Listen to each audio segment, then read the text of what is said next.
Hey guys, welcome back to Ballplayer's Evolution. So I took a break from the podcast. I'm going to resume it again. I'm going to do it totally differently this time. I'm just going to keep it rolling. I used to do some edits on it and it would take me way too long. And with everything else I had going on, there's just no way I could have kept it going for that long at the way I was doing it then. So I'm going back to it. I will try to post once a week. I'm going to try to keep the episodes between 20 to 30 minutes. It's not going to be perfect because it's just going to roll and I'm not going to edit anything. So you're getting the 100% raw, uncut version.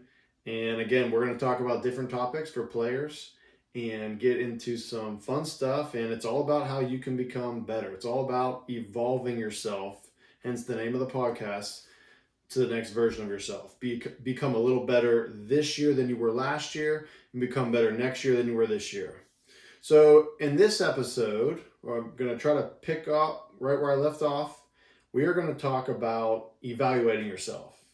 And what we need to do is figure out where are we right now in our season? Is it a time to pivot? Is it a time to keep working on what I've been working on in the off season? And also to zoom out a little bit and think about where are we going to head into next season? What's the goal? What did I do well this season? What do I need to adjust and improve for next season? What should I start to work on in my off season that I haven't been working on in the past? Things like that are absolutely crucial if you want to evolve yourself as a ball player to the next phase.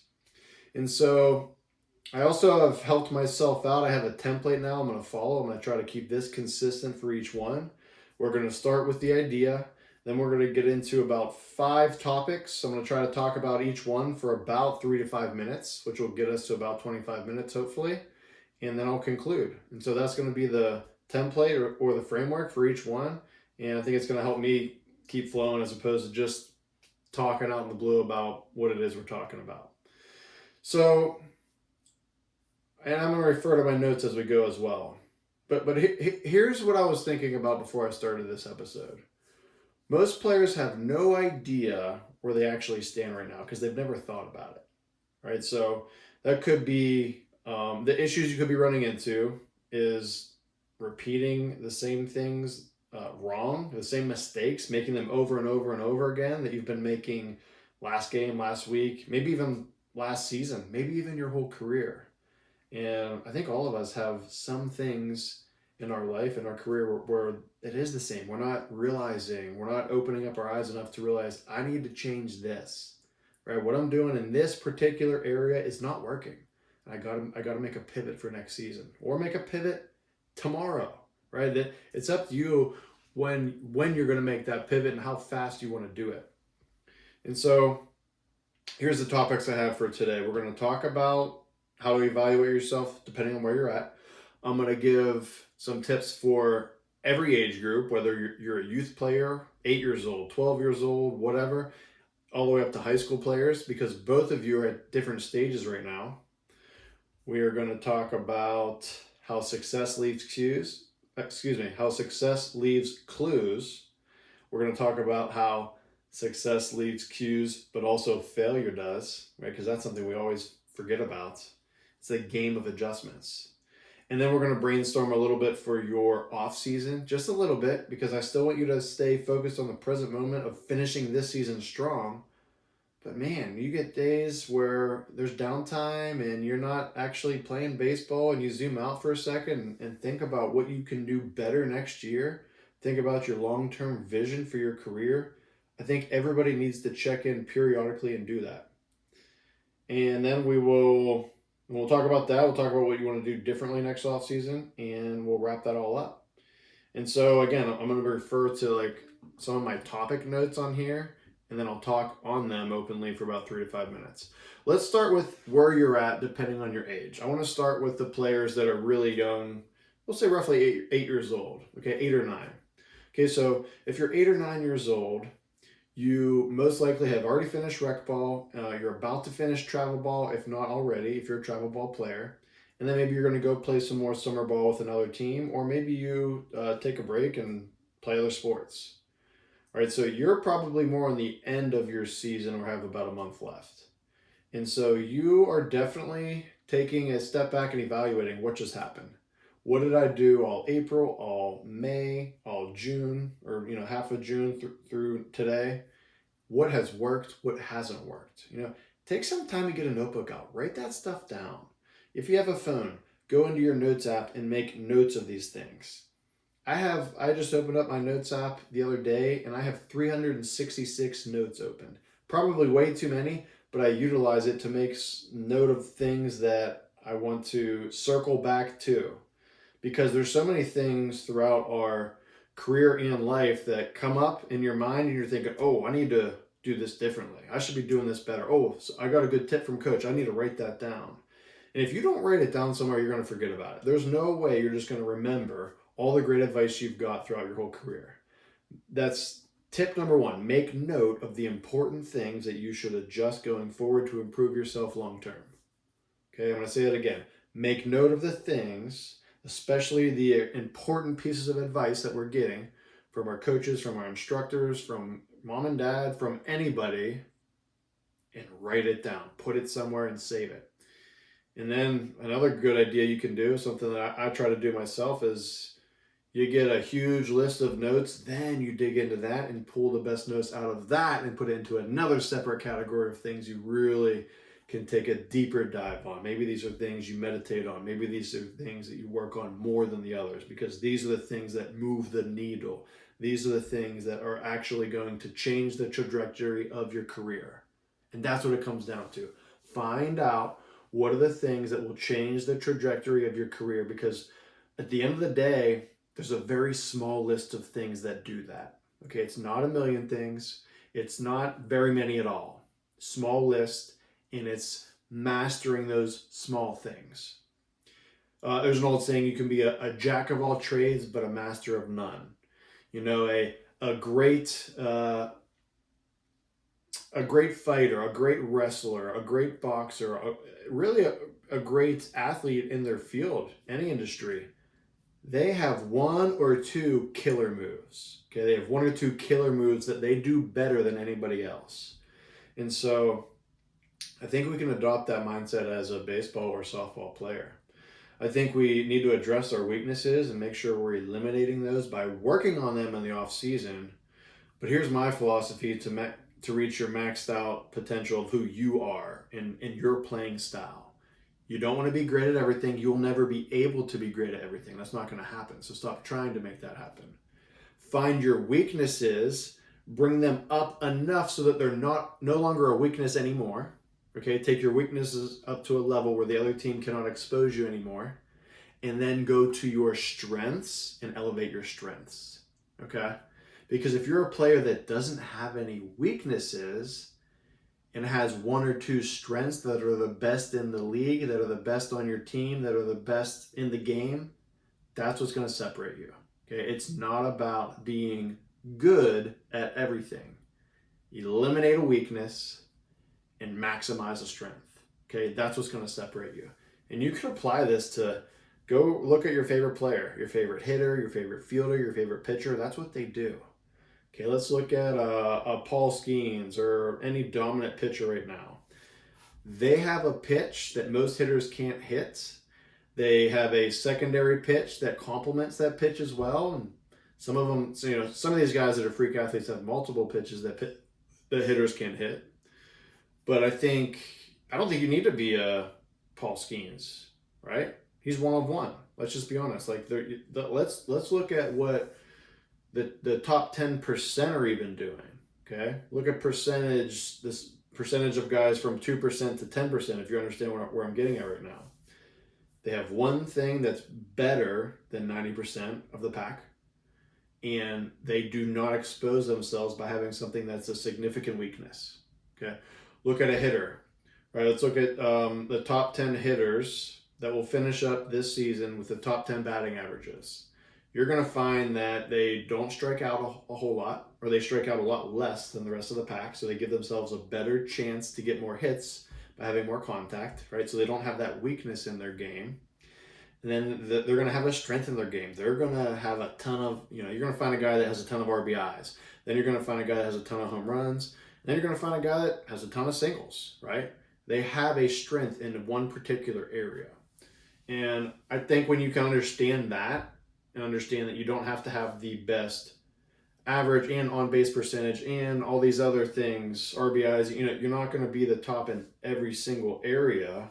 And if you are, again, you're one of one. You're maybe one or two guys of the whole league that will do that. Okay, we've got to be able to take outliers and throw them in the garbage, because you don't want to ever compare yourself to an outlier. It just doesn't give you valuable information. Now, from a mindset perspective, I would like for you to think of yourself as an outlier. That's how you really dominate. That's how you really separate yourself. You got to think differently. Think of yourself as an outlier that's capable of doing things that not everyone else is capable of. That's a totally different topic, different conversation. When we're talking about this, how to evaluate yourself properly, eliminate weaknesses, and take your best things that you do and make them even stronger.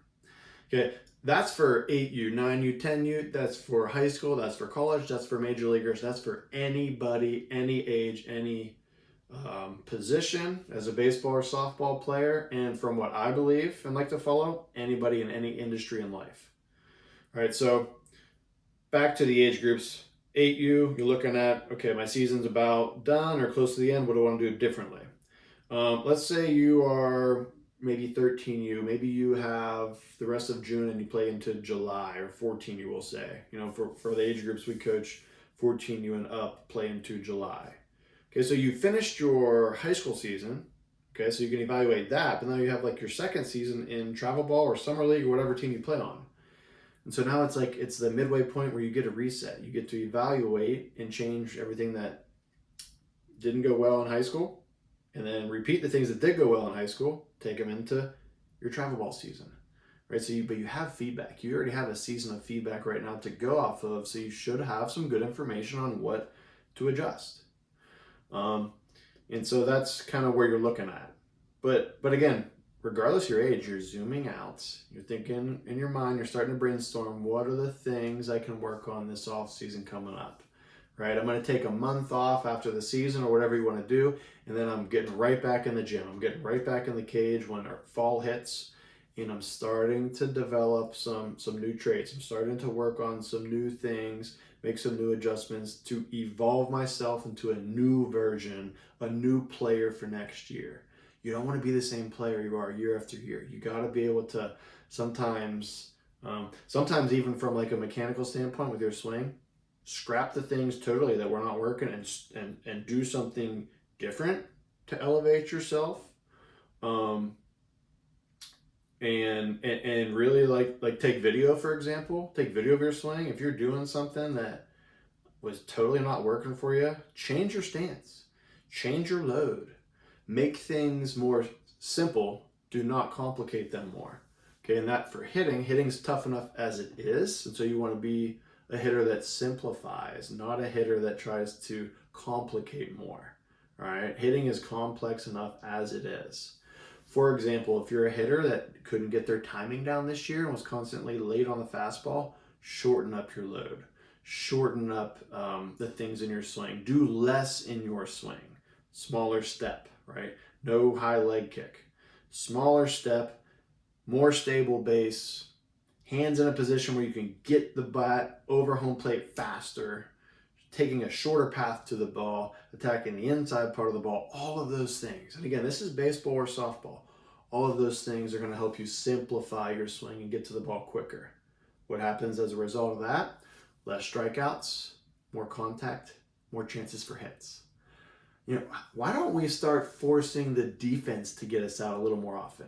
Right? How about that? How about stop trying to do everything on your own and figure it out all on your own by having these perfect line drive hits every time that we know it's not going to happen anyways?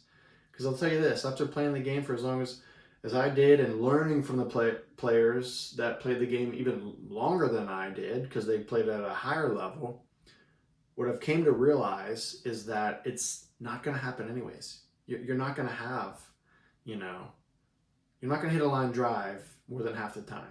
Okay, so if that's the case, no matter how good you are, you could be the best player in the league. It's just not going to happen because it's the game of failure, right? That's statistics. That's not an opinion. That's statistics. Go look at the averages of the league leaders as hitters, right? In the 300s, low 300s, okay? You're failing 65 to 70% of the time still. So, to the point, man, be scrappy, right? Put the ball in play more.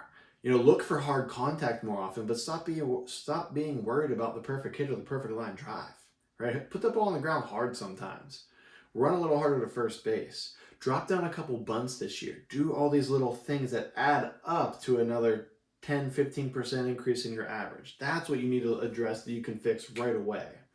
And then you combine that with fixing your swing, getting in a couple extra just natural hits by actually being a better hitter.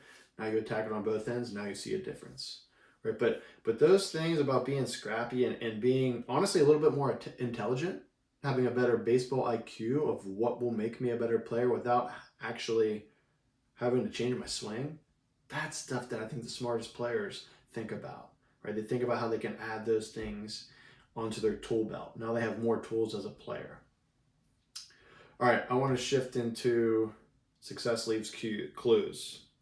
Success leaves clues. The things that you're doing that are working, we got to stick with. I see all the time a hitter might do something that's working for them well, and they scrap that, and now they actually are worse off compared to what was working for them. And so we are not scrapping everything. Success leaves clues, but we need to be aware of the things that are working for us, okay? Be aware of it. So talked a lot on the whole first half about adjustments, right? Changing the things that aren't working. On the flip side, keep the things that are working going, right? Understand success leaves clues, okay? But so does failure. So be aware of what's happening, right? Here's a couple things that are facts. The ball doesn't lie. The bat doesn't lie. For example, if you're hitting in the cage and you're seeing or feeling the ball's constantly jamming you on the skinny part of the barrel or hitting the cap of your barrel, stinging your hands, the bat is telling you something. Listen to it, right? Understand that you're not hitting the ball in the right spot of the barrel, right? So we got to be able to, we need to be aware of what's happening, okay? Awareness. At the same time, the ball doesn't lie. That's the easiest one. You see with your eyes where the ball goes on every hit. That's feedback and information to you. So many times, though, we are just hitting, see the ball, not listening to what the ball's telling us, right? It's that common phrase and statement, you're hearing me, but are you listening to me? We want to be listeners, not just people that hear. And so listen to what the ball's telling you. If the ball is constantly on the top net, we are under the ball, right? The ball is telling your swing, we got to make a fix, right? And so if you're making the same mistake over and over again, you're not aware, you're not listening. It's not a talent thing. Okay, that's a mental skill that you have to develop, and that's a mental skill that everybody is 100% capable of doing, and I don't care how talented or untalented you are. All right? So that's number one there. Now, talked about listening to your bat, talked about listening to the ball. And I got to say, too, as a fielder, listen to your glove. If you're constantly having the ball hit your hand and it stings every time, what is that telling you? It's telling you that the ball is not hitting the pocket of your mitt where you're supposed to catch the ball. All right, if you're watching me on the video here on YouTube, here's my hand. When you put a glove on, the pocket of the mitt is right about here. Okay, that means it should miss all of your fingers and thumb. Okay, when you're constantly catching the ball in your palm, not only does it sting, it's going to pop out more often. That's not where you catch the ball. You also aren't going to catch the ball on any of these fingers. And so one of the most common ones too, if it's not hitting your palm, is the sting on the index finger. You're still catching the ball not in the proper spot of your glove. It needs to be more in the pocket, which is here. It's just inside the finger. For me as an outfielder, I shifted my fingers over, okay? Last two fingers in the pinky slot. And so I liked doing that because I had more control of the glove, but also it didn't sting my hand as much. I put on a glove, it doesn't matter what it is, catcher's mitt, infielder's mitt, that's the way to still grip the glove. I'm not telling you you have to do that, but you get the point. Your hand and the feeling of the ball hitting your mitt and the feeling you have in your fingers is telling you if you're catching the ball properly or not. Where you guys are probably playing catch. I know you are. We're playing catch and the ball's stinging our hand too much, even just in playing catch. That's got to be stage one of awareness to you. I am not catching the ball properly. And so again, make the adjustments in the small little routine things you do on a daily basis. All right. You cannot take for granted the things that are just, we think are just second nature. It's just routine. I'm just out here getting loose. I'm not going to think about what I'm doing playing catch. You better be, because every single movement you make, you're creating a habit for good or for bad.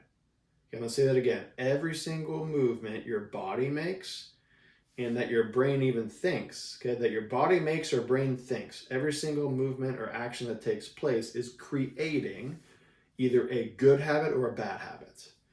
And if you don't acknowledge that and if you don't believe in that, you're in big trouble. You're in big trouble this year because those are the things that lead to minimizing mistakes. Talked about eliminating your weaknesses. This is exactly what we're talking about. Take care of the basic fundamentals and be so aware and focused on the things that are so basic to where you've mastered them. Now you have a clear mind and head to go focus on the other things to evolve your game. Okay? Go rewind the last 30 seconds. If you just watch that alone for this episode, you've got enough. I'm telling you. Okay? Now you're ready for a swing upgrade, right? To improve your velocity, to get faster, to hit a couple more doubles or home runs next year, right? But if you haven't mastered the fundamentals, master the simple things you're in control of first, I don't think any of the other stuff matters. All right? All right, I'm going to finish up here quickly.